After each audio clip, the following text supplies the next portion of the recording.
97.3 ESPN.com. This is Pete G's Hot Take of the Week. I'm Pete Giordano, 97.3 ESPN FM. And this week we're going to do something a little bit different here for Pete G's Hot Take of the Week.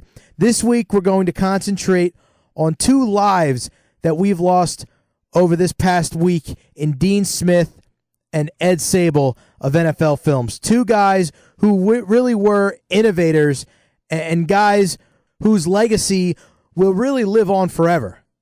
And we'll start with Dean Smith, Tar Heels head coach, passes away this week. 4-time Coach of the Year, 11 Final Fours, helped groom one of the greatest basketball players we have ever seen in Michael Jordan, 2 national championships. And when you talk about a guy like Dean Smith, it goes beyond basketball. What he was able to do in his time period socially in the game of basketball was make sure that it's not all about race, and especially in the South, where racial discrimination and segregation was still prevalent, he was able to look past that. And he also made sure that he was grooming these players for their future beyond basketball. And I think those two components earned him the reputation that he had up until his death this past week. And when you talk about great head coaches, it goes beyond just X's and O's.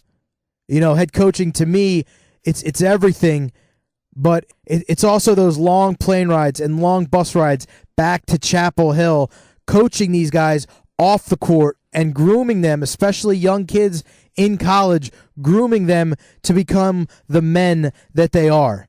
And for really that reason especially, Dean Smith changed the game of college basketball. He wasn't afraid to do so either. He wasn't afraid to challenge the likes of Michael Jordan.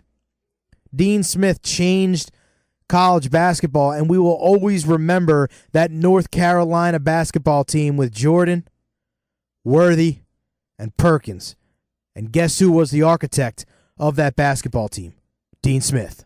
So a big-time loss in the college basketball community with Dean Smith passing away. 879 victories, 4th most among major college men's basketball coaches, and of course 2 national championships. Ed Sabol, founder, NFL Films. His son Steve passed away in 2012, and now Ed Sabol, the father, passes away at age 98. These two guys, father and son, that combination, founded NFL Films up there in Mount Laurel, New Jersey. They founded NFL Films, and the story of how it got started is just so inspirational. It started with Ed, the father, videotaping Steve's high school football games. That was the only experience that Ed Sabol had in sports production. And they were able to do the 1962 NFL championship game for $3,000. That point on, that changed the course of his entire career. The NFL loved what they saw in that championship game, and they said, we got to have this father and son combination in our game. And that's how NFL Films was born. That's how you have Hard Knocks. That's how you have slow motions. That's how you have microphones on players and coaches. It's all thanks to Ed Sabol and Steve Sabol. And really, they may be gone. They may be no longer with us, but their legacy will last forever. And it's a game that we love. It's the NFL, and what Ed and Steve Sabol were able to do for the NFL beyond the game, film-wise, replay-wise, all the stuff that we love to watch today, it's all thanks to Ed and Steve Sabol. Going to miss Ed Sabol along with Dean Smith. Both guys pass away this week. And I also wanted to mention Billy Casper before my time, and he was kind of overshadowed by the likes of Nicklaus and Player, but Billy Casper, a darn good golfer in his own right, has a Masters championship. He has left us as well.